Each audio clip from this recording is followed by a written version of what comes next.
A circle full of dogs. We put in work. Oh, baby, let's go out there with a bunch of crazy dogs.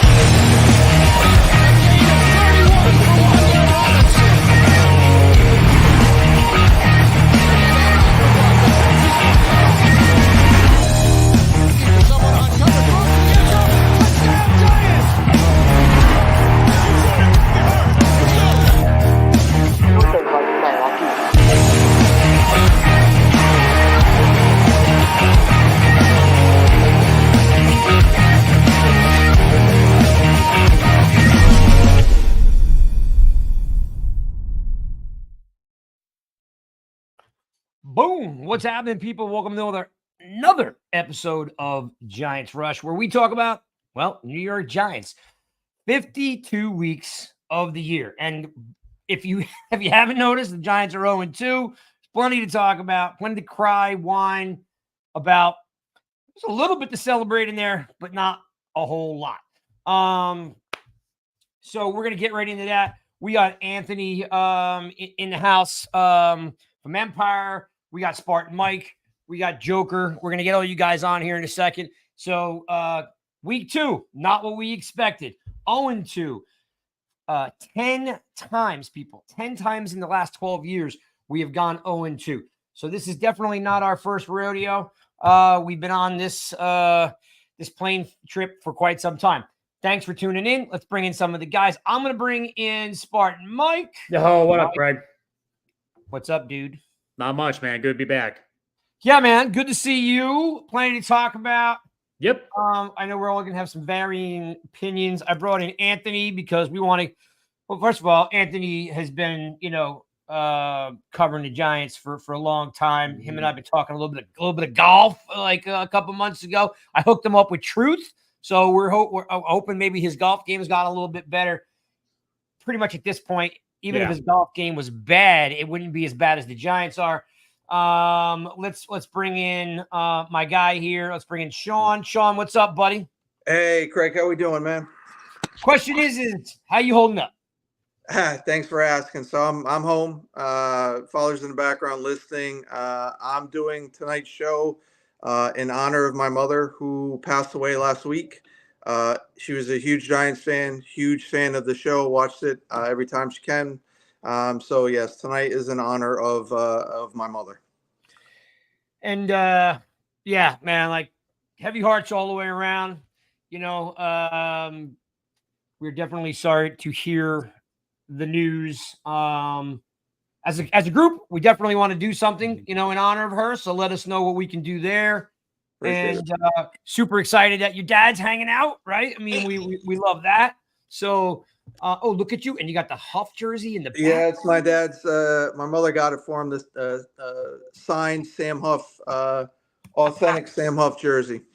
Love it, love it when you get those. And again, hard times, but what's always unique is the stories, right? When you start to tell the stories and the pictures, like my dad's got like shoe boxes of like pictures from the 50s and the 60s and the stories that come out. And sometimes it's kind of nice to go down memory lane and relive those moments. Yep.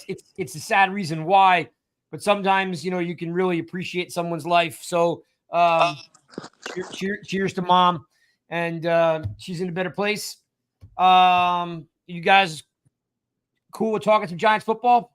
Yeah. All right. Well, let's bring in Anthony because Anthony's going to bring some probably some very, very cool and calm approach to what we normally do. So let's bring Anthony. What's up, my friend? What's up, Anthony? Hey, Anthony. Hey, thanks for having me, guys. Really happy to jump on here, talk New York Giants football. I wish we were talking about a win from yesterday. Yep. Unfortunately, we're not. But there's a lot to unpack regardless. I'll first of all say, though, Sean, very sorry for your loss. Sending you condolences, man. Thank you, man. Appreciate it. Really difficult, but I just want to send you some love. Thank you, man. Appreciate it. Yeah, man. And Ant, thanks for hanging out. I double booked last week, so thanks for being so kind to slide over a week. I've been trying to get you on for a couple months, so really excited to have you. Just look, lots to talk about, guys. One, as I mentioned earlier, we started off. We're here every week, 52 weeks of the year. But it seems like it's Groundhog Day, because every year we start the same way, 0-2, right?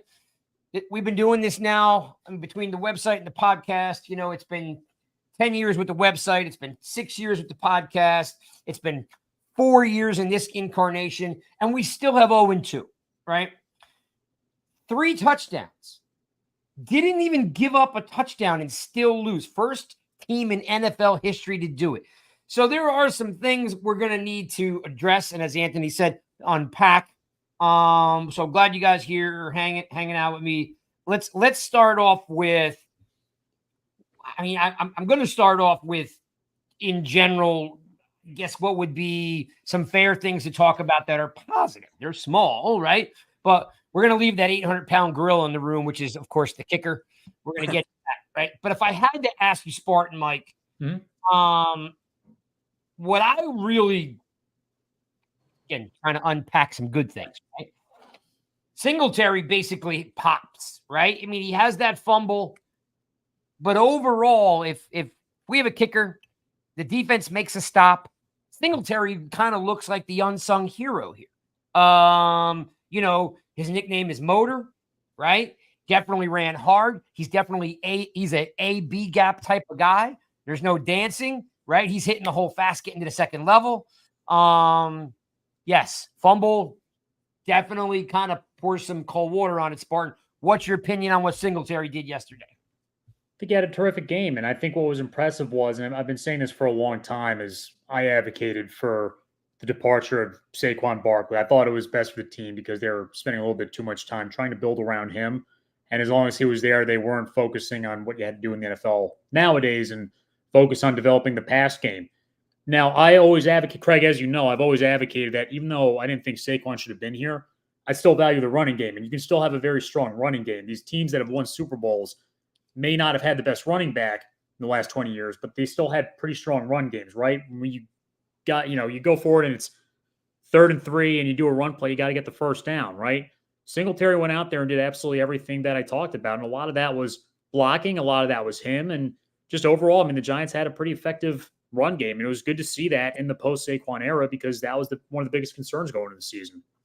Yeah, Anthony, what I liked about it was actually getting to see a guy hit the A gap, hit the B gap, and make somebody miss. We haven't had, now again, Singletary's not a big guy, Ant, right?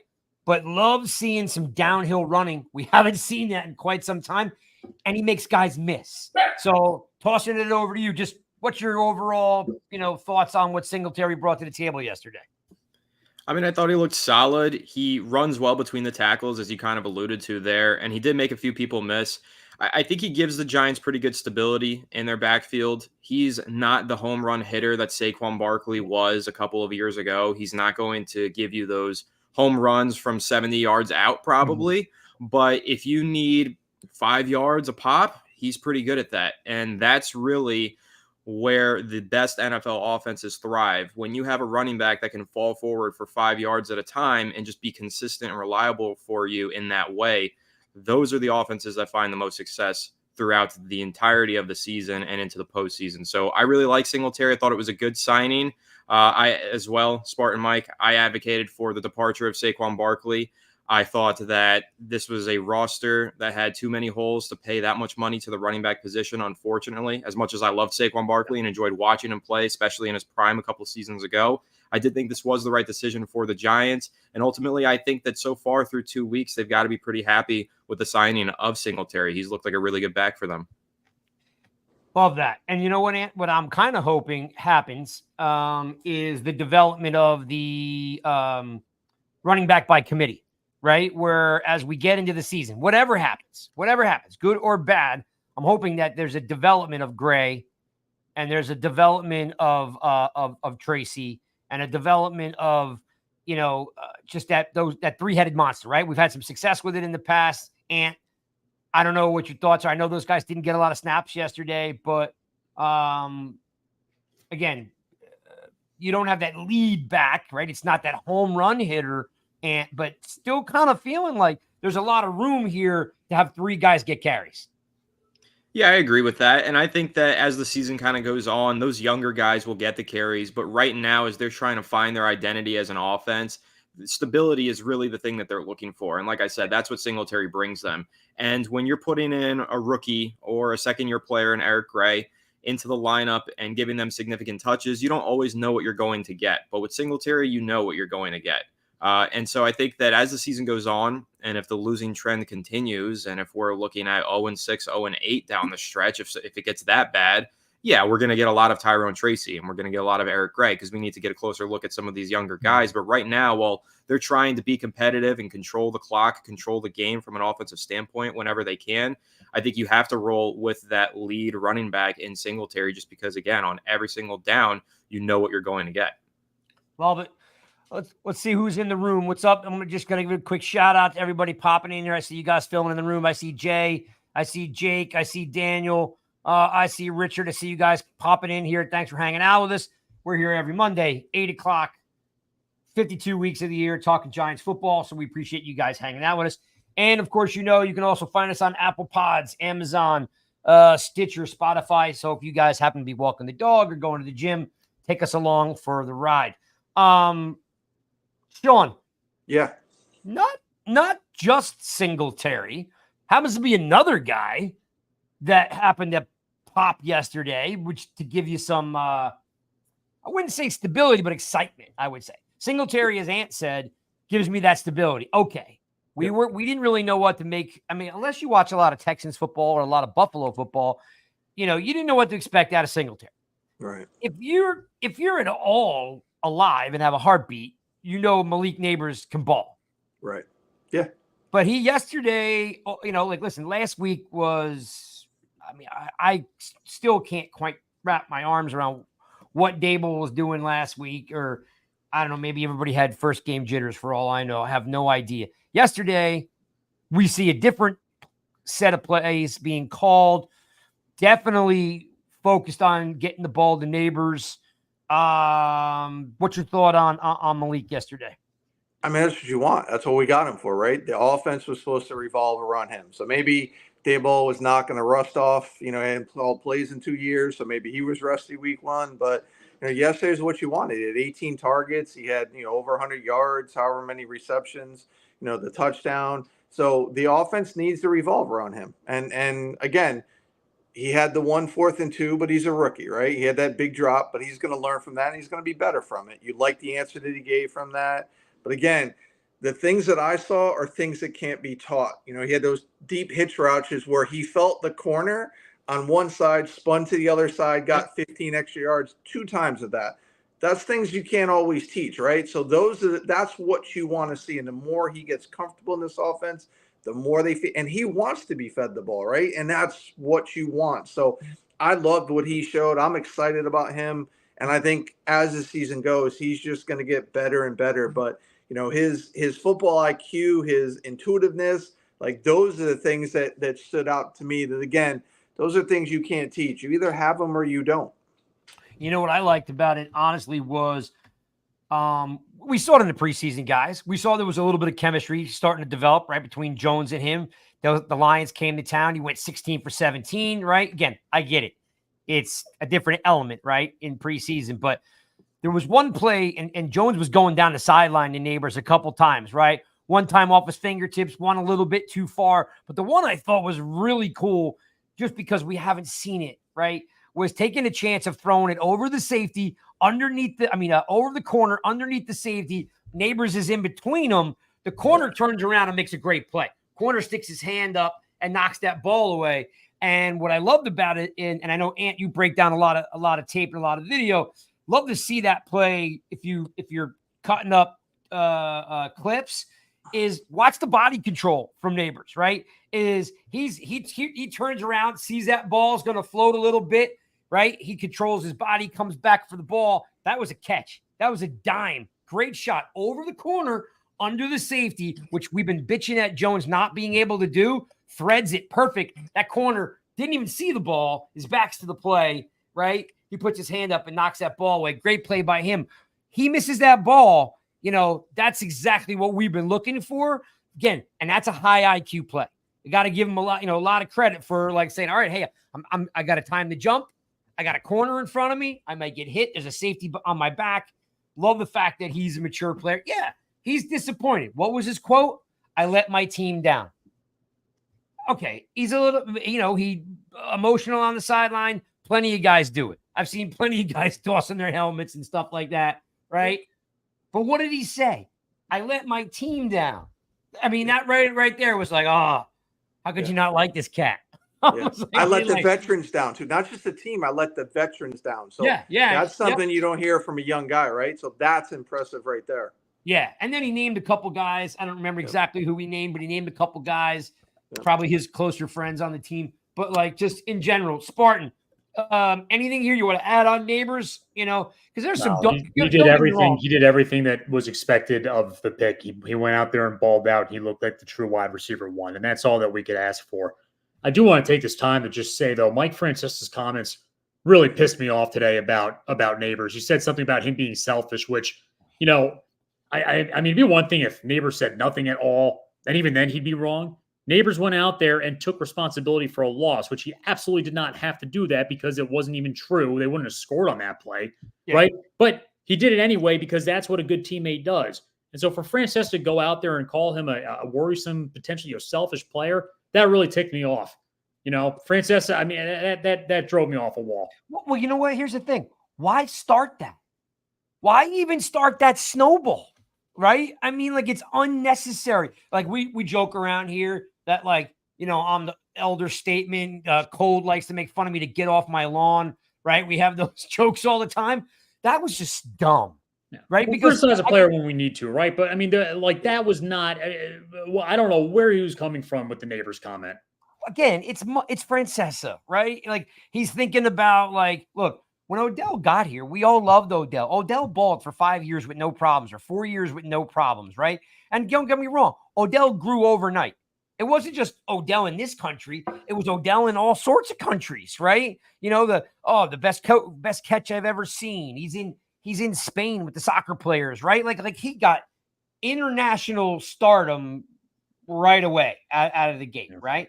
And he still was a really, really good teammate for a long time. I don't know what happened at the end, and I really don't care at this point in time. There's no reason why Francesa had to open up that can of worms. Like, just like, dude, settle down. He's a young cat, right? I can pull tape on 13 guys in the NFL that tossed their helmet yesterday. You know what I mean? Like Joe Burrow being one of them. Neighbors wasn't even on the. I mean, there was nothing Neighbors did to indicate that. Yeah, at all. I mean, like, he was upset. He sat down. He didn't throw. You know what I mean? He took responsibility. So yeah, Francesa thing. And again, I got Dable threw the headset. If anybody threw anything, Dable was the one, right?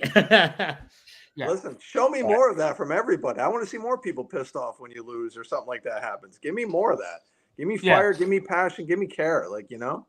Yeah, give me. Yeah, I'm all for. Yeah, like, well, one again, unnecessary to unpack that. Like, why go there? Like, why go there?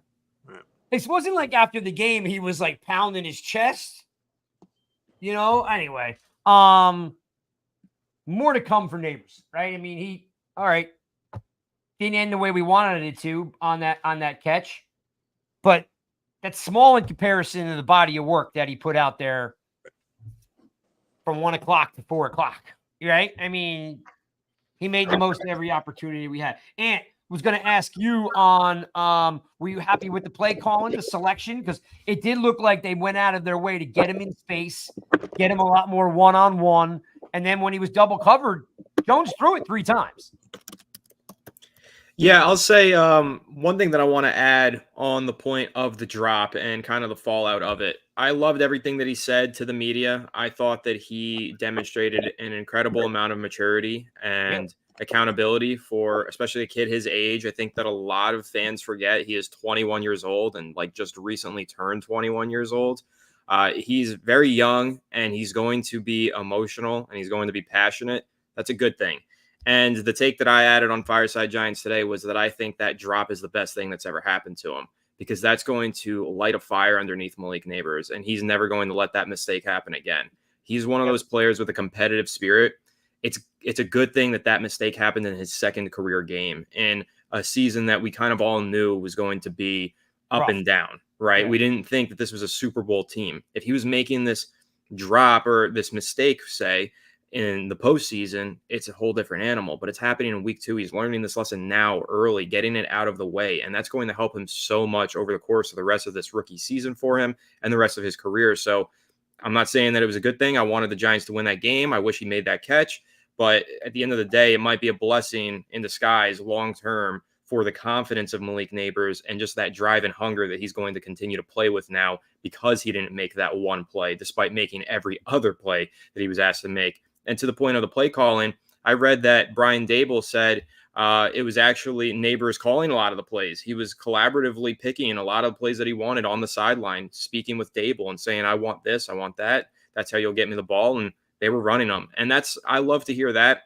I have my gripes with Brian Dable. I have a lot of question marks with Brian Dable. I know you mentioned the kicker thing. We're going to dive into that later, and I'll give some takes on that.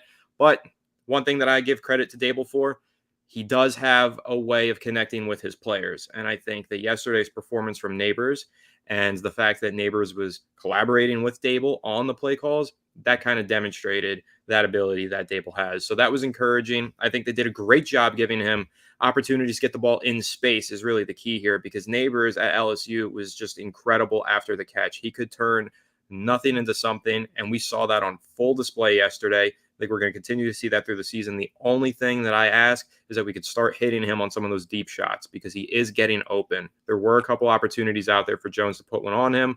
There was the one that you mentioned that got broken up, but then there was a couple other that he kind of airmailed.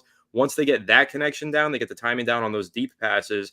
I mean, if you saw what Neighbors did last year with Jaden Daniels at LSU and his ability to make plays downfield, once we unlock that in Neighbors, we're already talking about him being one of the potential best playmakers in the NFL. Like, that's the potential that he has. But once we unlock that aspect of his game and get him going downfield as well, there's really nothing stopping him from being a top 5 wide receiver in the NFL.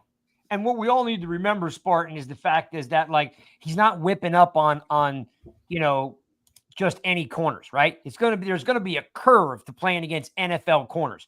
Like, we've said it about pass rushers. We've said it about quarterbacks. You play against teams like there's not anyone, whether it's SEC, Big Ten, it doesn't matter. You play some chump schools, right? And, there's some guys that wind up being, stockbrokers and insurance guys. Nothing wrong with that either. They're making a living just like we are. Yeah. In the NFL, you're playing against the best of the best. So there's going to be a curve, right? Going to be a curve on, like Ant just said, like, he's making plays left and right last year with Daniels, probably beating up on some average players. Now he's got to really work on his craft, right? Because now he's playing against better corners. And yesterday was a great example of, hey, week 1, I don't know. It didn't work for me week 1, whether it was the play calling, whether it was maybe how he attacked the routes. In 1 week, Spartan, he looks like a different player than he was week to week. Mm-hmm. And then Anthony's point, which is spot on, is like, not only is he working, I think with Dable, the element is Jones being like, okay, yes, we can do that. Let's do that. Because the fact that you can't let the head coach and the wide receiver call the plays. There's got to be a buy-in from Jones. So now you've got this little triangle between the three of them. Mm-hmm. That to me is like, all right, well, as the running back by committee is going to grow, right?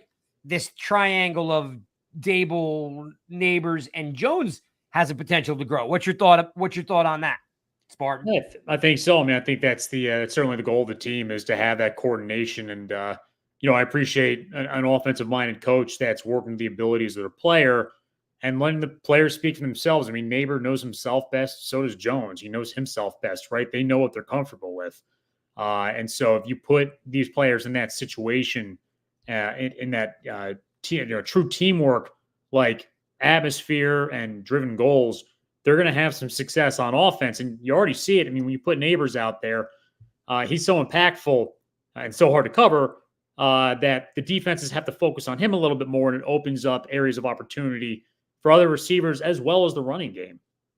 I'm going to say this only because I've seen this 3 or 4 times today. I'm not going to go down this rabbit hole, but I'm going to throw it up here because, Jay, I don't know if Jay is off his meds or not, but I'm going to throw this up here. He says, I'm going to give Shane a break because it looks like he finally drafted some impact players this year. Like, what I think people lose somewhere along the lines is you don't draft a full team of Pro Bowl players, right? Every team has role players. Okay. Like when you look at Wandale, McFadden, Belton, and Bellinger, they're all really good players. They don't have to make the Pro Bowl to be good players, right? And then you got JMS and you've got, Hyatt. Like, they're growing players. Some are going to take a little bit longer to groom than others, right? But nobody has a team of superstar players. So I can't sit here and be like, man, Shane can't draft. Like, Tibbs and Neal hurt, okay? Because they're at the top and they hurt.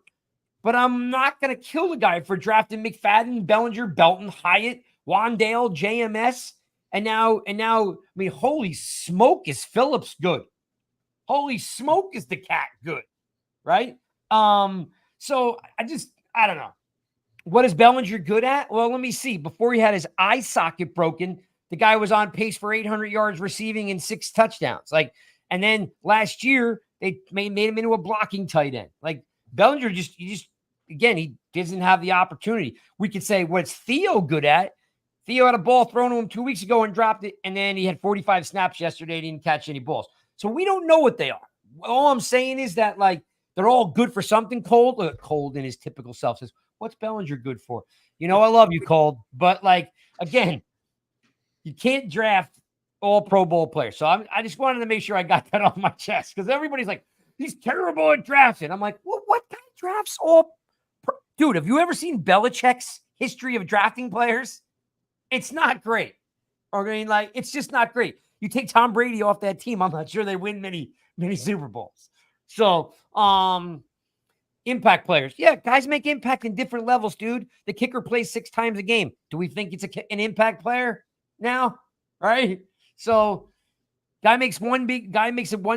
Wandale makes one big catch. They all have impact in different ways. Anyway, I'm getting off on a tangent. See, you guys are all nuts in here. I love you guys all, but you're crazy. You're just the problem isn't right now the talent on the field. The talent on the field needs to execute. And then, of course, we're going to get into the kicker thing, because that's a whole nother ballpark.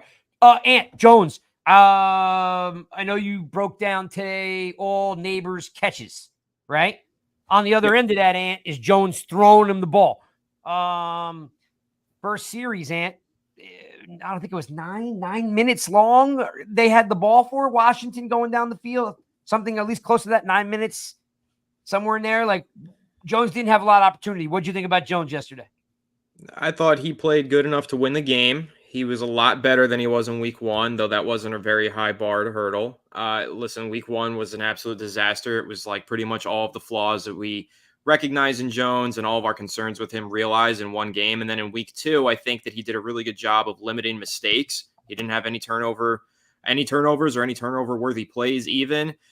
I'm not going to say that I think he played great, though. I got into a little bit of a debate on social media because I said that and someone disagreed with me. I thought he played good. And I think that we need to be careful not to get too excited over a good performance because, I mean, listen, we've seen great quarterback performances before as New York Giants fans. Like, it wasn't that long ago that Eli Manning was turning in great performances, 4 touchdown games. I don't know when the last time Daniel Jones had a 4 touchdown game was. I understand that Washington dominated the time of possession. The Giants scored on 3 of their possessions, and Jones contributed to 2 of those with his own touchdowns. That's great. He played a good game. But if you want to go into the PFF stats and stuff, 0 turnover-worthy plays, also 0 big-time throws, which means he didn't hit any of those tight window, deep downfield shots. He didn't take a whole lot of them either. So he played good enough to win. He's not the reason that the Giants lost, which is a great thing when you're a game-managing style quarterback, which is what I believe Jones to be. But I'm not going to give him the great label unless he's the reason that the Giants do win. And ultimately, they ended up losing that game, and everybody needs to do better on this team, in my opinion. Yeah. He was good enough, but he wasn't turning in some elite performance and dicing up that defense.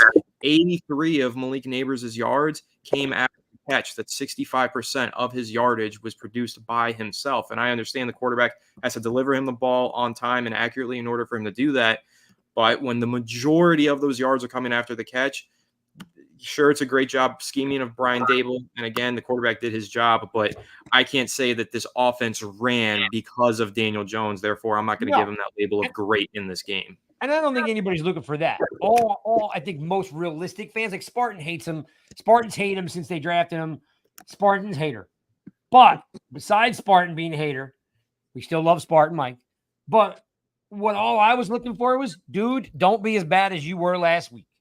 Like, because last week, sitting in the stadium was just mind blowing on, and I've said this nonstop.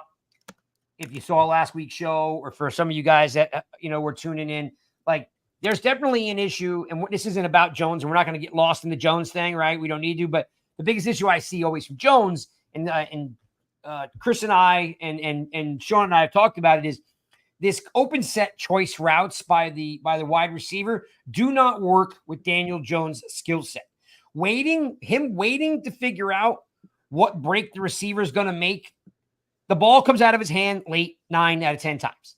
Like, what made Troy Aikman such a great quarterback in the 80s was he just threw it to a spot. Michael Irvin was always there, right? Like, that's Jones. He's big, he's strong, he's got a big arm, he can run. But what he does is he processes slow, right? Because he's sitting there waiting. Are they breaking in? Are they breaking out? Is it a skinny post? Is it a deep post? And like when he waits for it, it comes out of his hand too slow. They just ought to dumb that part of it down and take away the choice route.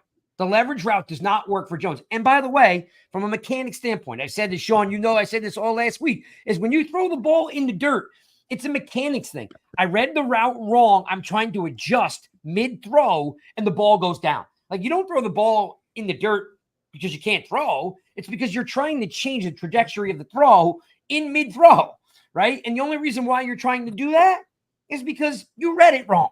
So, like, they ought to realize Dable needs to get off his horse with the ego. He's not Josh, right? Jones throws the ball late because he's sitting around waiting to figure out where they're going to be. However, I guess the moral of the story is I only wanted to see him do better. Sean, only wanted to see Jones do better than he did last week. Yeah. He played a very nice, even-keeled game. And that's all we really needed to win. Yeah, I thought he played better.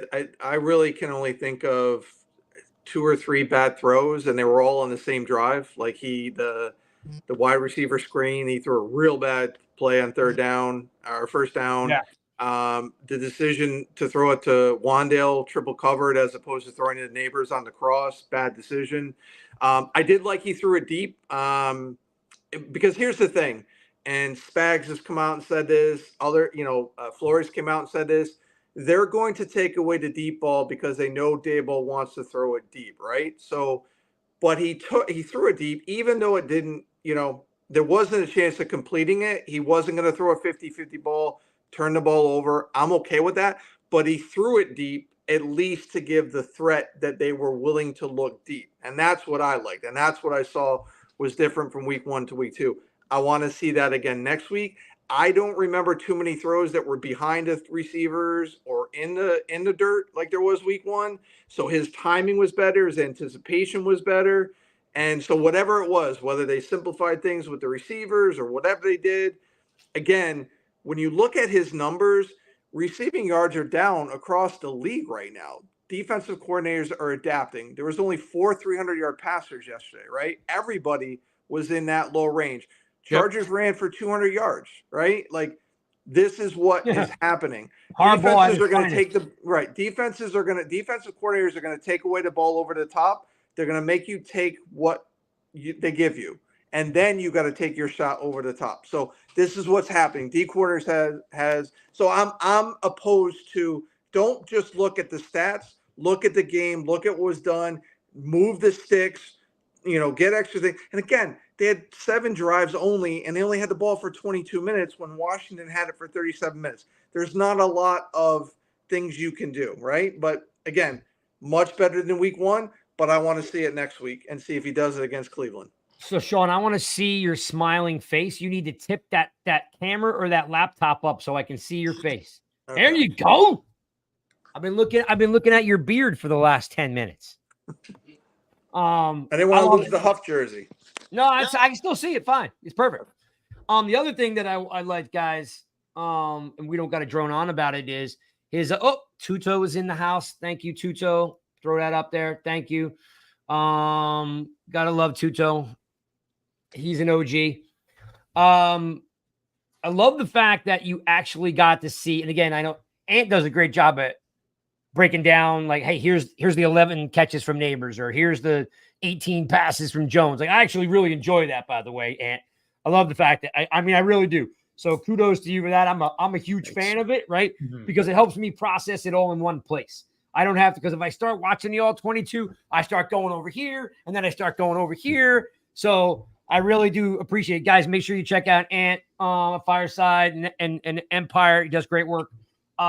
What I really enjoyed about Jones yesterday, putting it all aside, one thing, because I'm a fan of the fact that he came back so early. He looked good stepping up and sliding in the pocket. It's actually the first time I didn't see him walk into a freaking sack. I mean, I'm all of a sudden like this. I don't understand. Again, I know that potentially the defensive front for the Vikings is better than the defensive front for Washington, but I don't know. I have to look up some PFF stuff. Can't be that much different. No, right? D-line is the strength of Washington.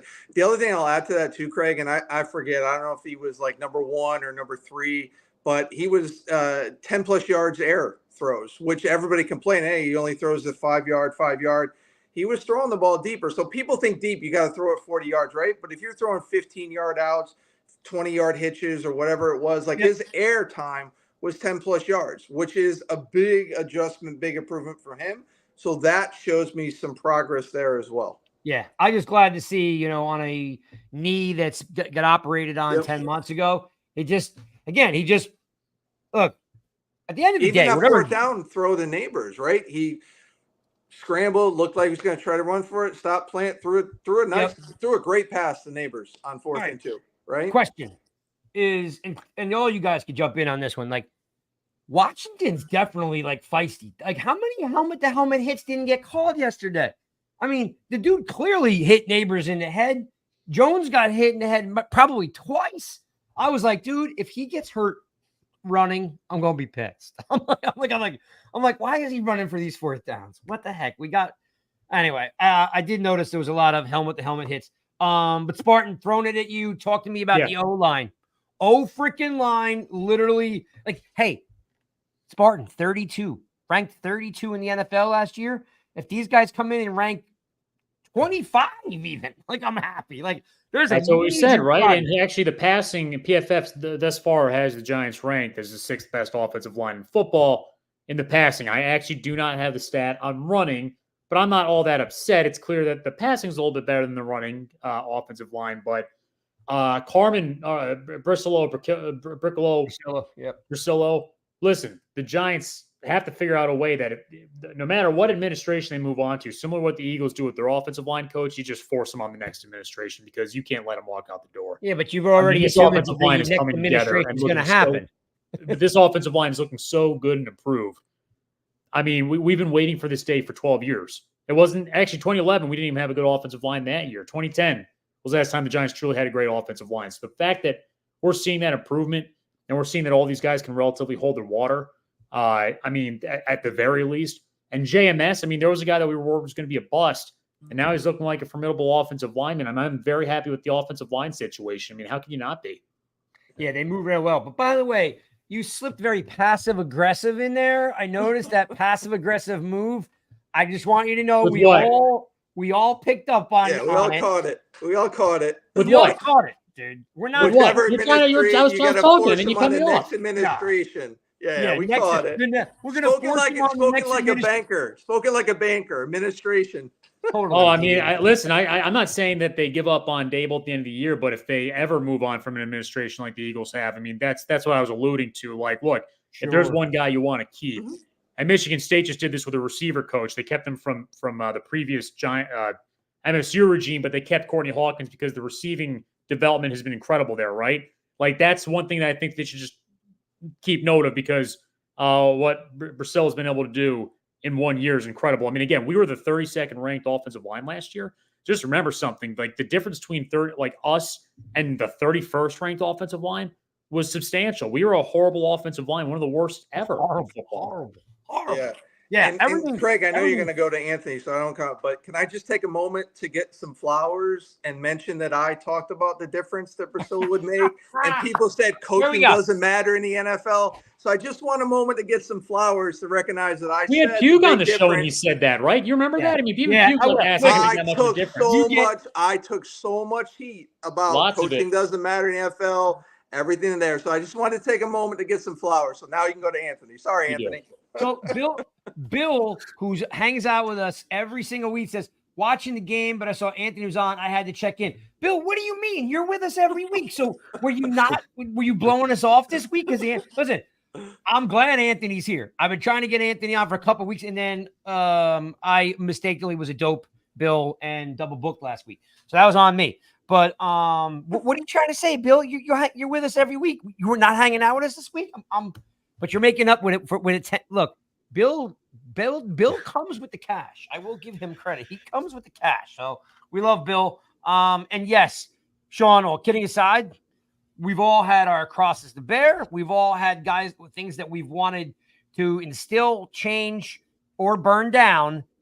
You have come to the plate since I guess it was probably like, I guess, let me see, so January, February, that'd be March, right? You've been talking about him since probably March, and it's been, and again, I don't usually swim upstream on that stuff, but it was all you, right?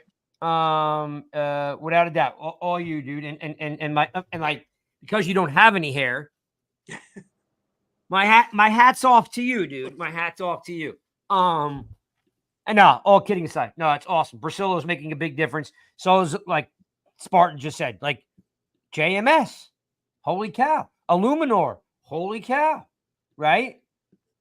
The interesting thing is, what do we do with Neil? I don't even think it matters right at this point in time, but it is going to be something that's out there. And any input on the O-line? Again, I know you're a film junkie, so what's your thoughts on the line? Yeah, I mean, they've looked really good through 2 weeks. I think there's been a lot of clean pockets. I think that there were some interesting takeaways from week 1. Some pointed to the sack numbers and said it's going to be, a mistake all over again this season. He's going to be under pressure constantly. If you looked at the PFF stats, they credited the offensive line with only 1 sack surrendered. When I looked at the film, that felt true to me. I thought that Daniel Jones ran into a lot of pressure in week 1, but he did a lot better in week 2 of staying in those clean pockets. I mean, there was a few times where I thought he bailed on a clean pocket, but overall, the fact that we're talking about clean pockets or being there for him to bail on, I think is a step in the right direction, because there just weren't any last year, even the season prior. So, I mean, I'm thrilled with the offensive line coach, Carmen Brasillo. Sean, you're 100% right. Coaching absolutely matters at every level of the sport, from Pee Wee to the NFL.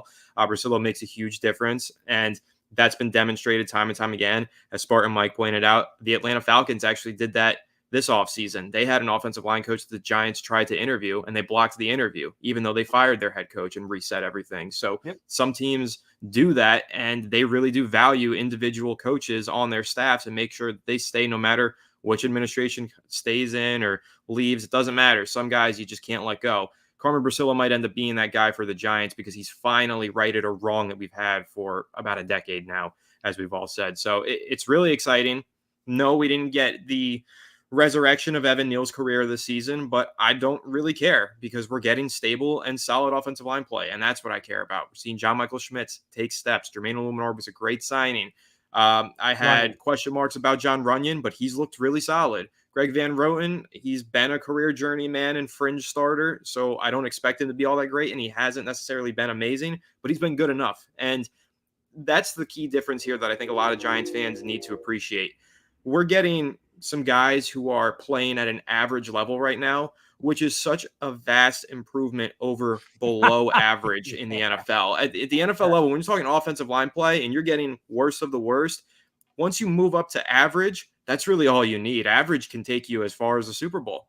But getting to average from worst in the league, it is massive. And the Giants are finally at least average. In fact, they've looked really above average through 2 weeks. And I just hope that it maintains pace and that this continues and that injuries don't become a problem, because that's also been something that's plagued this offensive line over the last few years. So, yeah, I'm really impressed with the offensive line. I think that Daniel Jones has had a lot of time to throw. And even in the running game, I know that they're grading out better in pass blocking. I think there have been some good moments in the running game as well. So just overall improvement from the offensive line. And I couldn't be more excited about it. Yeah. And I'm let right with me you. ask. Oh, sorry. No, I was just going to say the key for me is the depth, because, you know, we were leaning on Shane Lemieux and what's his name from UConn? Parrott. Yeah, Matt Pert. And just like, even the depth was just, you stood no chance. At least, like, you know, Van Roten, excuse me, is, if you got to plug him in, he's going to give you something, right? I mean, it's all he has to do is hang around that average, because we just didn't have that. And by the way, we've talked about it how many times. We gave guys, for the last 5 years, we've been giving guys jobs. We've had no competition in camp. Finally, guys come in and you got competition in camp, right? Guys are actually competing to win a job, not, hey, this is your job, whether you suck or not. So it's been pretty cool that we're seeing that. Go ahead, Sean, jump in. Yeah, and I want to ask you, because, you know, me watching from the games, and as somebody who coached, played it, you know, I know you watch film after games as well. It's starting to hear some people talk about individual performances, but what I've noticed is with Brasillo, it's not individual performance, it's working as a unit. And as long as the unit is doing well, it doesn't matter what an individual does, because they're all working together. Have you seen that in watching the film after the games as well? Because again, that's what I've seen.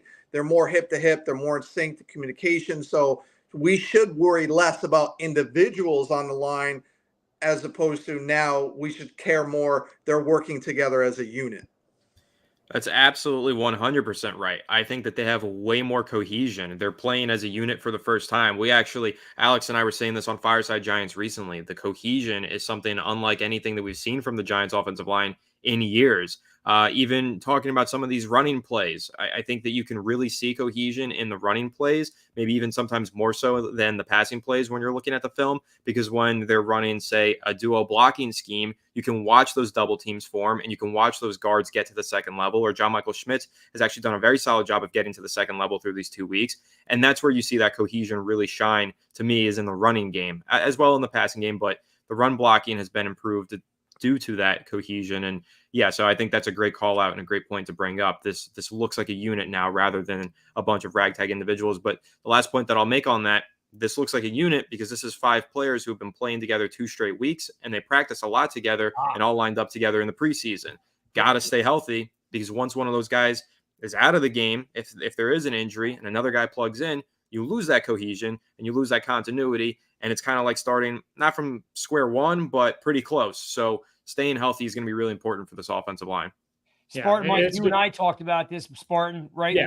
When we interviewed Justin Pugh, and we were going through the positions, and the conversation was wrapping around, and we got a good laugh out of it, but he made the, and then, of course, I think he used that analogy on a couple shows, but was, hey, it's like wiping your ass with your other hand. It's going to be messy. So that right guard that you plug right, in, if you shift from the left side to the right side, he said it's extremely challenging. Yeah. So his point was like, hey, JMS has played with 2 different guards on the left and 2 different guards on the right, and Thomas has played with 3 different guards on his left. If you're constantly plugging and playing and plugging and playing, there is no gel. There is no cohesiveness. Right. And when you learn to play, and as you alluded to, Ant, it's 2 weeks to play together, but now they've been working together since April. Like they're starting to get to know each other. They're starting to get familiar with each other. Like, who's good at what, right? Who's going to be able to slide at a certain point, right? So they're starting to figure that out. And that's what made those Giant teams from 2007 to 2011 so great. You basically have the same line intact for most of those years, right? Give or take a guy or two. But so this is the first time we've had a healthy line. No one's always healthy. Doesn't always work that way. But Spartan, right? We talked about this with Pugh, and it was always about continuity. Yeah, and I think the one thing I want to speak to too, because even when they've had continuity, as bad as last year was, we've been bad again for 12 years I think the one thing I'm very happy about and very proud of the Giants for is that they kind of fixed the offensive line without having to spend $1 trillion on a free agent. Yeah, they re-signed Thomas, but like they didn't go out there and do a Nate Soldier type deal, right? We didn't see a debacle of that nature. So I'm happy. I'm really happy in those regards. Well, let's put a bow on this because we got to get into the nitty gritty of what happened yesterday, right?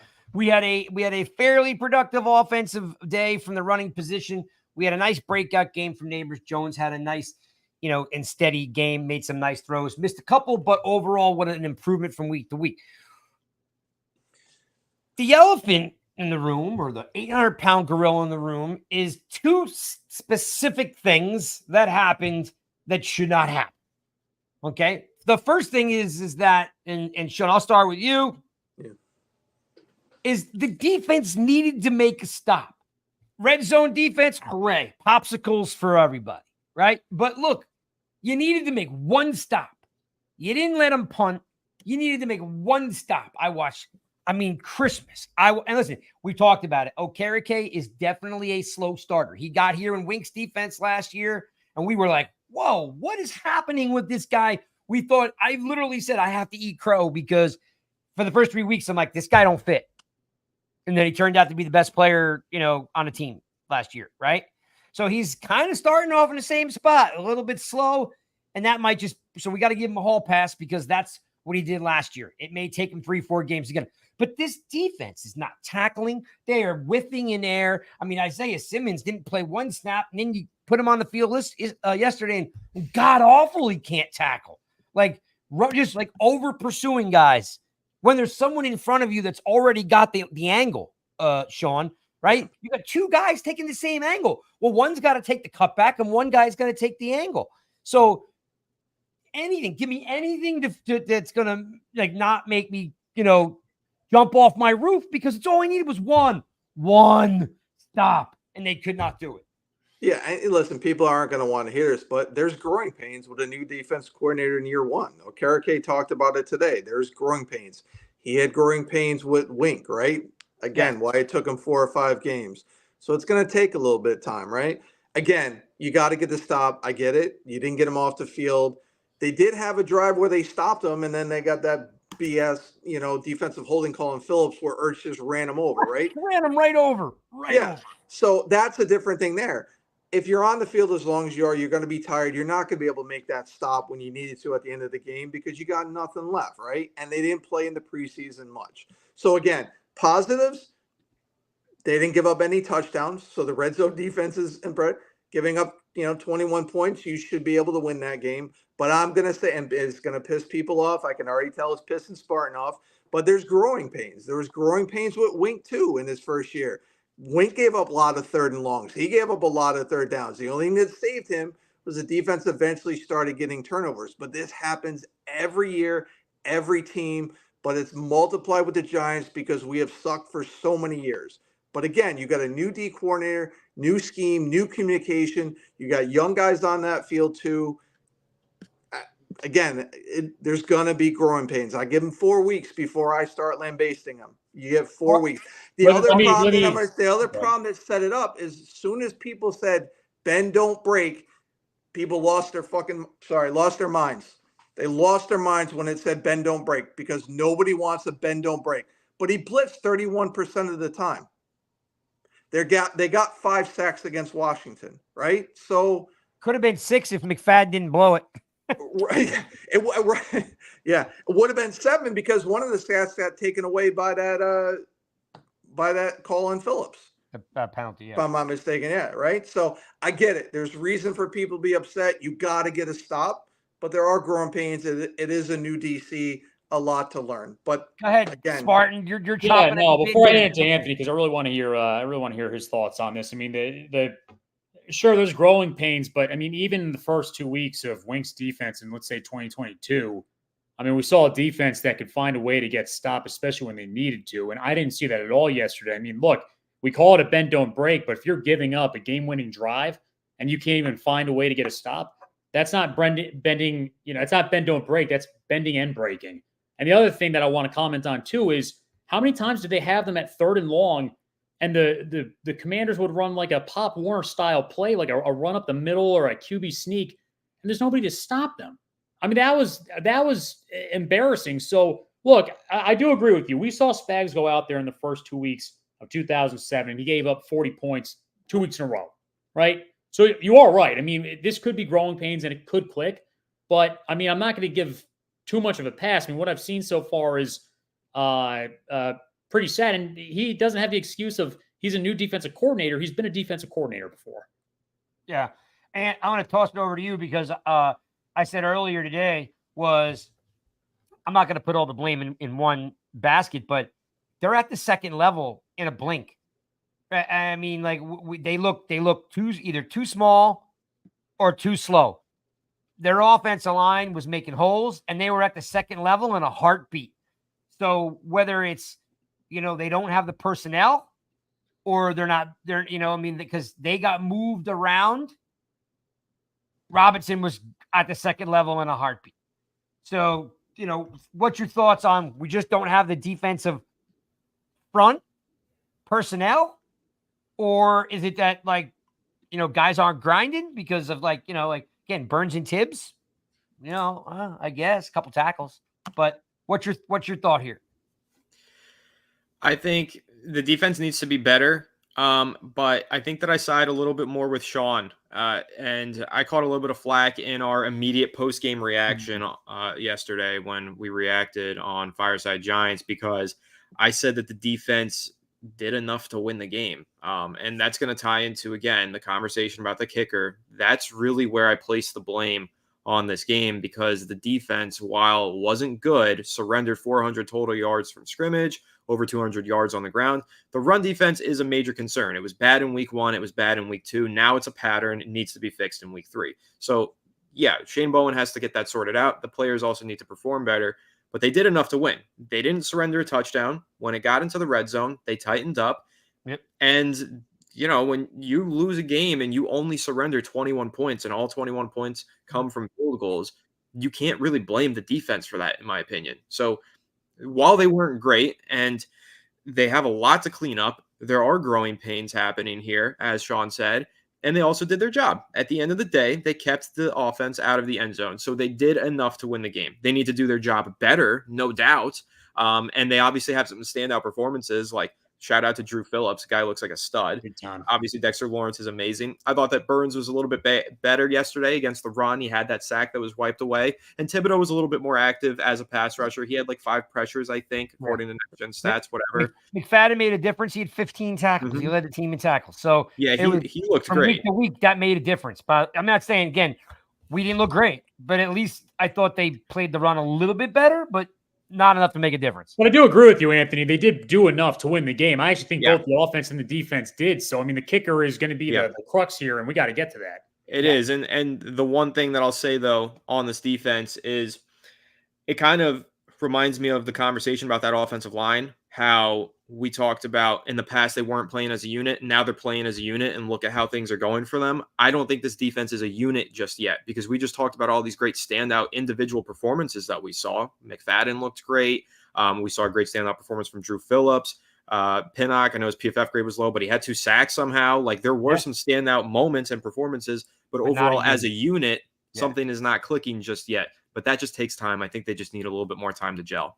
Yeah. And the other thing that says growing pains to me is Bowen's known for not giving up rushing yards, and they're running all over our defense. So that to me also says growing pains because there's a lot of times where our linebackers, and I know McFadden had a lot of tackles, but they had tackles too far down the line. They're either going the wrong hole, not reading it right, or getting washed out. Like that to me, again, that shows growing pains. If Bowen is knowing, and you looked at his stats, I pulled up the stats on the show a number of times and said, they don't run against the Titans defense. They don't run against his defense. They're now running on him. So either it's growing pains or we don't have what he needs up front to be able to stop the run. It's one of those two things. Yeah, I don't think you have the personnel, but and it might be a work in progress.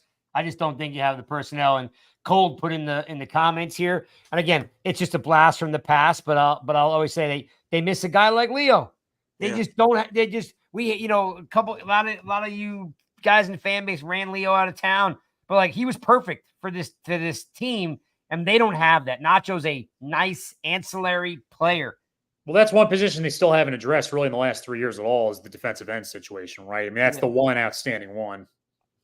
Yeah.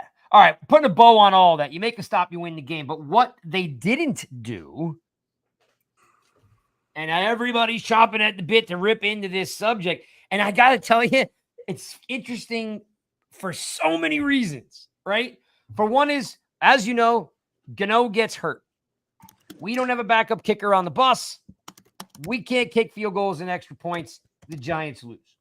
So what I want to know, and I don't even care who I'm going to start with, Spartan, I'll start with you.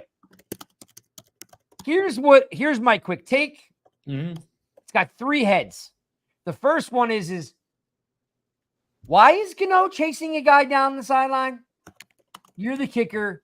You really shouldn't be doing that, especially if you know you might not be in the greatest of health. Why are you running down the sideline and trying to be a hero? You were never going to catch that cat anyway. That's the first bucket. Second bucket is Dable knows there's an issue with him on Saturday, Friday, right? LPG, we all love him, says the guy was kicking the crap out of the ball. Guy was kicking the crap out of the ball. He was on the sideline. You know, LPG's always sitting down low. Said didn't see a problem with him at all, right? That he looked plenty healthy. You can look at, go jump on his timeline. You'll see it. So, but Dable gambles and rolls the dice, just like he did last year with the punt returner. And we don't have a healthy kicker. That's the second bucket. We didn't put another kicker on the bus, which was a colossal mistake. The third bucket is who cleared Gano to play? How in the freaking world do we let a guy go to the game? Because if the medical staff is saying, look, this cat could not make it through the whole game, they're going to put a kicker on a roster. And we could kill Dable. Kill him all you want. Blow him up. You hate him. He's terrible, whatever. He still doesn't clear the personnel. The medical staff clears the personnel, and they had to say to him in a one-on-one conversation, this guy can play. So it's not just Dable. It's Gano. Why is he chasing the dude when he knows that he's probably borderline healthy, unhealthy? What is Dable thinking by not, putting his own reputation and his own job on the line by not putting a kicker on the bus? And who the hell cleared Gano? Do we have to ignore the fact that the medical staff literally says this guy can't play? And they were like this, oh no, he's good. Go for it. You don't need, because if they raise the red flag and say this guy is a borderline injury waiting to happen, the staff is going to put a kicker on the roster, Spartan, because we said we're one of the more conservative medical staffs there is, right? So yes, and we've already said it's the same exact scenario every year. Who gets shut down, who doesn't get shut down, right? Conservative as can be. And they totally told the head coach this guy was good to play. Right. So what are we doing blowing up one guy? There are 3 different issues there. They're yours. Run with it. Yeah, no, I mean, I'll just address the kicker situation as a whole. I mean, I know that Dable, I mean, he did say, I mean, he has autonomy over the decision making, but there were a lot of advisories there from multiple people that, including Gano, that as to whether or not he was good to go. To your first point, Gano chasing down the kicker, I mean, if the kick return, I mean, if he didn't do that, he would have gotten hosed by the media and everybody for not even trying. Really? You think so? Yeah, I think so. I mean, we wouldn't be sitting here like, what, you're not even going to try to make a tackle? So that's part one. Part two is this. I mean, and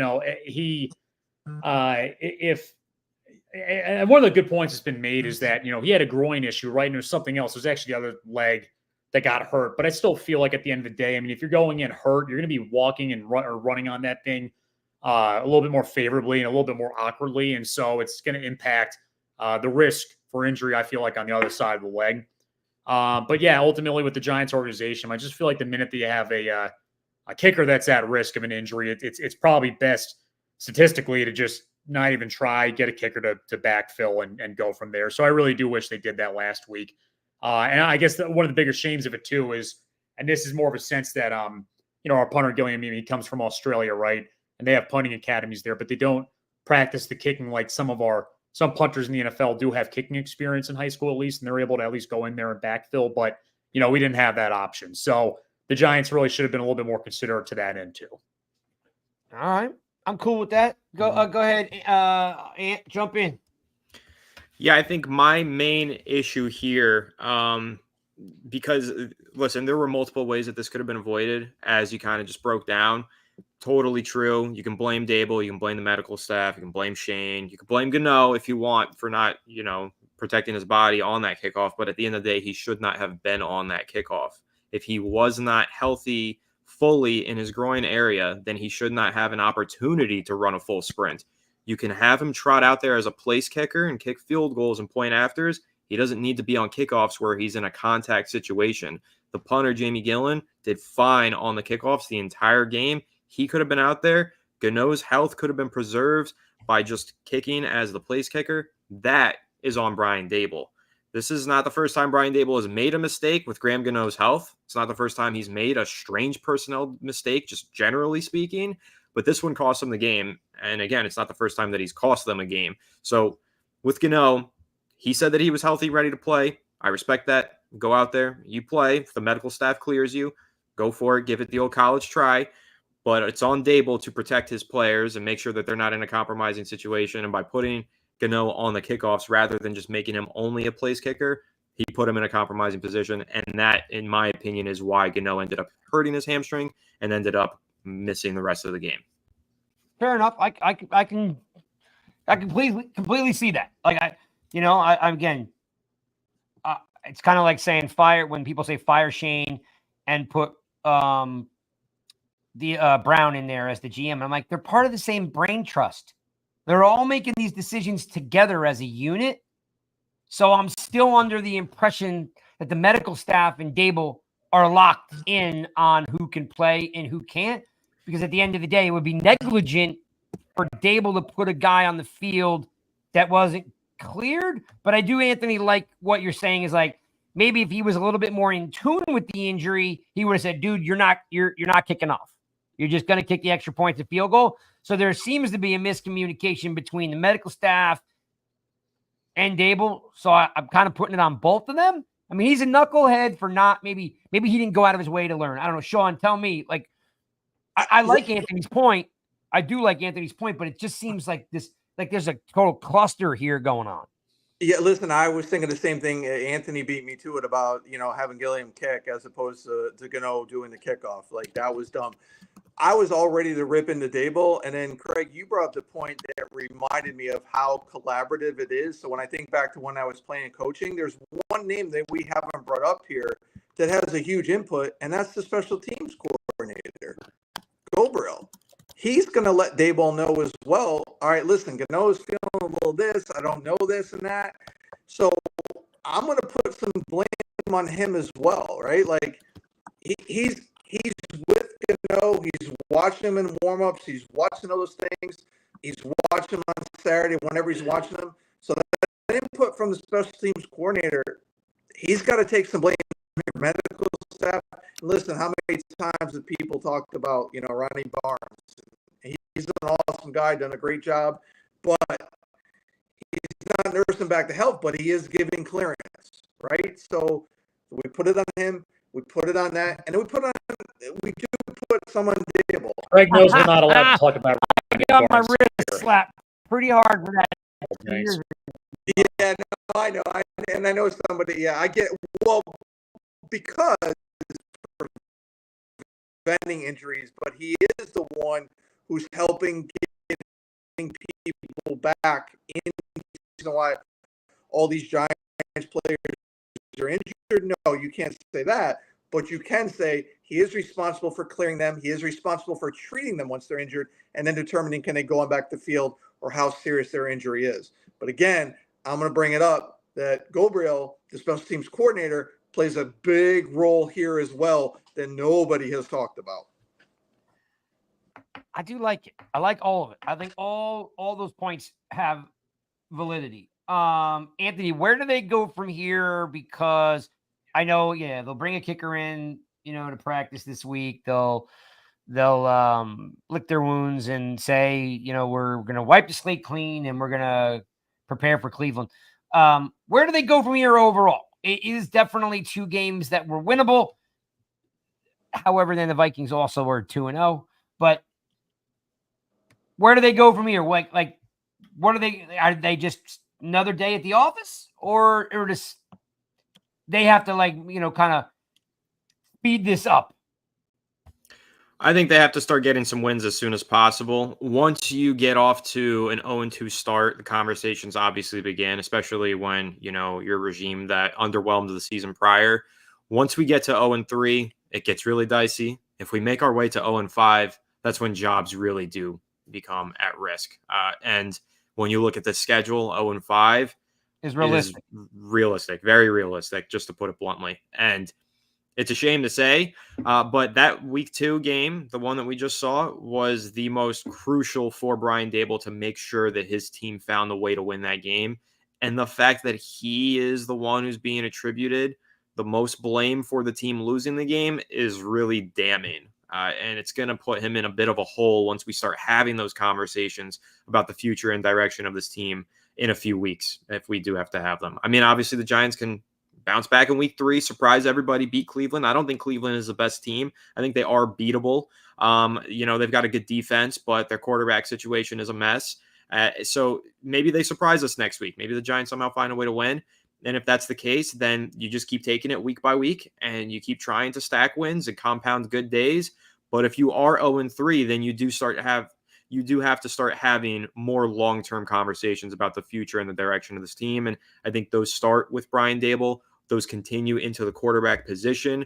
Obviously, there's the injury clause conversation that everybody's had, and that's hanging over the head of this organization right now. It's scary, and it's something that will need to be addressed if this team is in an 0-3 or 0-4 hole, because if you look at the stats of it, what is it, like one team in the last 20 years started at 0-4 and made the playoffs? So if you do hit 0-4, I think you in some ways have to pull the plug on the whole thing and start rebuilding for the future and getting your younger guys in there. That's where you start to see more Tyrone Tracy and Eric Gray. But right now, it's only 0-2. As fans, we're all panicking, but as players inside of the building and organization, you're not allowed to panic. You just have to take it one week at a time and hope that you can surprise some people next Sunday. Yeah, and remember where it looked like last year and winning 4 games down the stretch, right? Kind of turning that around and winning 6 games. I know nobody was happy with it. If you're a Caleb Williams fan or a Drake May fan, right? It hurts you at the same time, right? But listen, for all you guys out there that Caleb Williams was going to be the best quarterback ever to play the game, you might want to hold back on that. Especially the fact that right now his reputation is that he's baiting guys. He's baiting guys on the sideline to hit him because he's trying to draw hitting quarterback penalties. That was being talked about at length today. Yeah, 0-5 is tough. A lot of second guessing Sean at 0-5. Cleveland is definitely a beatable team. You can kind of think like maybe, nobody puts baby in the corner kind of a thing where, their back's against the wall. They got to come out swinging with a sledgehammer. Giants this week, like no holds barred, nothing to hold back. Still haven't seen the Giants impose their will on anyone. And the biggest detriment there is the pass rush. Like, I just don't see what I thought I would see. I mean, we saw McFadden almost have a sack, right? We had Tibbs Burns get a sack that got wiped off for the penalty. Like, I still thought I would see more, and I'm not a pressures guy. You guys all know that, but like, I still thought I would see a little bit more from Tibbs. I don't know if Bowen's scheming it up or not, but backs against the wall here, Sean, like they got to win this weekend.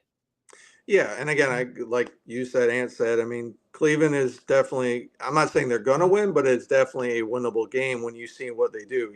Like even Amari Cooper is not having a good season. Their defense isn't like it was in the years past, so I think that is a winnable game. And listen, you watch what you got Dallas week 4, you watch what the Saints did against, and you do that. You use that game plan because they absolutely annihilate them, right? Yeah. So like, again, seeing what the O-line has done, I don't feel like we're out of it. Again, I'm not Mr. Positive right now. I'm not saying we're going to do all this, But there are 15 games left in the season, and the coaches have a much different view of this than the fans.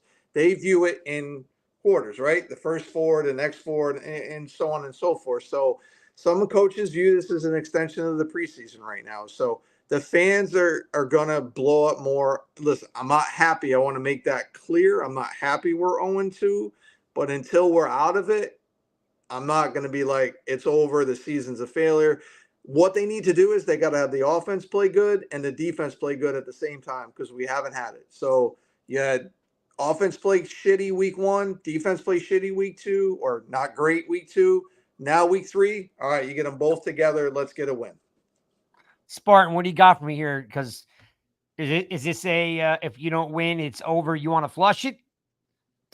I mean, I don't even want to go down that route right now of the decision making to be. I mean, obviously it's frustrating. Like, 3 years. I mean, I always think, any coach certainly should be getting 3 years. It just sucks seeing regression, not progression in the win column, right? But ultimately for the Giants right now, what they need to do is exactly what Sean said. He spoke to it. Like, you can't have one unit like defense or offense play poor football and then the other one play, a little bit above average. A good team's going to have a good offense or defense, and then at least an average unit on the other side of the ball. And we haven't seen that yet. Now, to beat Cleveland specifically, this is a team that's pretty well built in the trenches. That offensive line is going to give them some trouble. The defense is also relatively formidable. They have a lot of talent over there. So this is going to be a real test for the Giants offensive line to show, hey, 3 weeks in a row, if they do a good job, we legitimately have a good offensive line. But do not expect, I mean, this is a tougher opponent than Washington, in my opinion. Probably not as good as Minnesota based on Minnesota's performance last week. But again, this is a road game.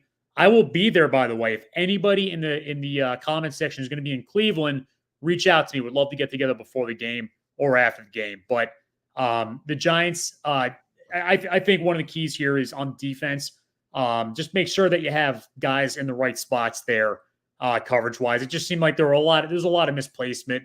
QB's not getting covered. It's spied on, and too many tortures. You got to get off the field on third down. That's a big takeaway from last week, at least. Spartan, who's the guy that's got to step up? Like, who's the one guy that just has to put his big boy pants on and play football?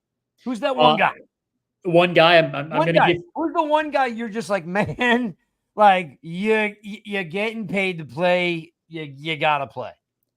I think we got to see Phibbs and Burns just be those guys at the edge position. I think they have to make more of an impact on the play. And to everyone's point here, I mean, Burns actually did an okay job this past week, but we need to see sacks. We need to see the consistency there. We need to see consistent collapse of the pockets. I think that's going to be the key here. Ant, who's your guy? Who's that one guy where you're like, dude, like, please, for the love of God, step up and show us where your talent is? Burns and Thibodeau is a good pick, but my pick is the $40 million man. It's Daniel Jones. It's got to be him. He has to step up. And again, we talked about earlier, he did enough to win. He played good enough in week 2, but I keep saying this, it's not really good enough for Daniel Jones to be good enough. He needs to be great, because last year, Russell Wilson was good enough to have the Broncos in the playoff conversation, but that injury clause became a conversation and he got benched. So Jones can't be good enough anymore. He needs to be consistently good to great to justify being on the field with that financial risk. And especially when you couple that with the fact that, I'm sure you guys maybe have seen the stat. I know it was Authentic posted it on social media. It's been like 40 regular season games or something. It's a streak of 40 games where Daniel Jones hasn't thrown 2 touchdown passes in back-to-back weeks. That's the definition of inconsistency. And we need to start seeing him play consistently at a high level and not at a low level. So for me, it's Daniel Jones, week 3, good defense. You got to step up to the plate, and you got to prove why you're still the starting quarterback and why you deserve to be for the several weeks forthcoming. It's interesting because it's kind of like when they said in 2022, he didn't do anything, but he had 7 or 8 touchdowns rushing, right? Like, I don't care where it comes from. Like, I just don't care where it comes from. Like, if they rush, if he throws for 1 touchdown next week, but we run for 2, I don't care. Like, I know it's awesome. It's so fun to watch when you've got Josh Allen and Mahomes and Lamar, like, but I just don't really care where it comes from, right? I just want it to come. Like, I want to score 3-4 touchdowns. So, like, there's certain guys that got an axe to grind. I'm like, look, yes, he has to do it. But if he doesn't, and we score 3-4 touchdowns because we have 3 rushing touchdowns, so be it. I don't really give a crap. I want to, but to your point is you're definitely going to win if your quarterback is getting better week to week. There's a progression. Sean, who's your guy? Who needs to step the heck up? Because Peace is in the room. What's up, Chris? Late to the show, but doesn't matter. We're glad he's here. And his point is he was at the game yesterday, which is pretty cool. And he said Burns and Tibbs need to step up. So it does look different on TV than when you're at the game. And I've said that all along, like watching Tibbs just disappear is so painful. Like when I'm at the stadium and you just focus in on him and the camera's not, it's just like, dude's got no pass rush moves. He's still trying to bull rush and he's too light to do it. He doesn't play the run. And then there's no fire in his gut. Right. So my question to you is like, who's the guy, Sean? Like Spartan's going with the backers, Ant's going with the QB. Who has to just step up and carry the game or make an impact? Yeah, I'm going to go with the quarterback of the defense and Bobby Okereke. He's got to step up. He's got to get that defense all working together. He's got to make sure guys are in the right spot. He's got to make sure McFadden's in the right spot. The secondary is in the right spot. He's got to get the D-line lined up. It's time for him to step up. He's got it again. He's got that green dot for a reason, right? So be the leader we know he is. Get that defense where they need to be. Get guys in the right spot. Make sure there's no miscommunication. Get them where they need to be. Let's get a defensive, Giants defense going next week. So I'm putting it on Okereke, Bobby O. All right, cool. I wish I had a guy. I don't really think I have one. I'm trying to ask myself my own question, and I'm like, I want to say it's Burns, because you're down 2 games, dude. Yeah, you got paid. Now just go get it done. And I just want to see someone impose their will. I want to see someone just have reckless abandon, wreck the game. Today, I'm sorry. Anthony was talking about taking some heat on social media. I took some heat yesterday on social media because I said Tibbs had 4 sacks. Tibbs had 4 tackles and Hutchinson had 4.5 sacks. I was like, you watch Hutchinson play. You watch whoever, Chris Jones play. You watch TJ Watt play, right? You watch Parsons play. They just are relentless. They just keep coming and they make plays. And I just sit there and I marvel at the fact of this seems like a waste of talent on Tibbs' side. Like just a waste of talent. I keep saying, dude, make a tackle. Did you see? Let's raise our hand like little children.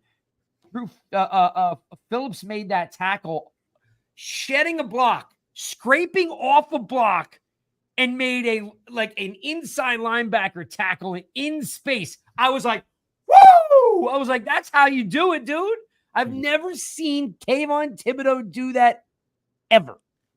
So I'm like, dude, you're just so big and so fast and so strong. Can you just go wreck that guy? Go wreck that guy. Run his ass over. Or if it's Burns, Burns played better, but we're really I don't know. I'm assuming we were all expecting Burns to have 2-3 sacks by now, or at least a bunch of tackles. Tibbs has the motor of an old Chevy with a bad carburetor. Yeah. Yes, yes, Cole, you are. I'm going to put that up on there because that is a little bit funny. Yeah, no doubt. All right, well, those are my guys. Ant, where can the peeps find you? I know everybody knows you, but in case you want to plug anything, where can the peeps find you? You can find me on Twitter at Anthony_Rivardo. You can find Fireside Giants at Fireside Giants on all social media, and go check us out on YouTube as well. We post daily there. And you can find my written content, empiresportsmedia.com.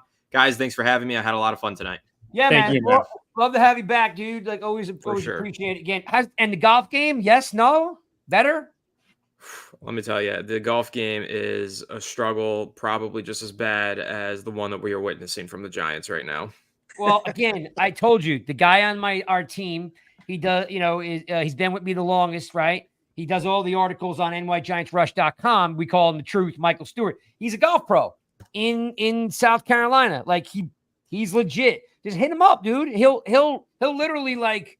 Will do. Yeah, you can 'Cause literally I need like the help. I need the help for video sure. yourself and send it to him, and he'll give you some, some tips. I'm not kidding. He's be like, Cool. hey, Craig recommended I reach out to you. He's a good dude.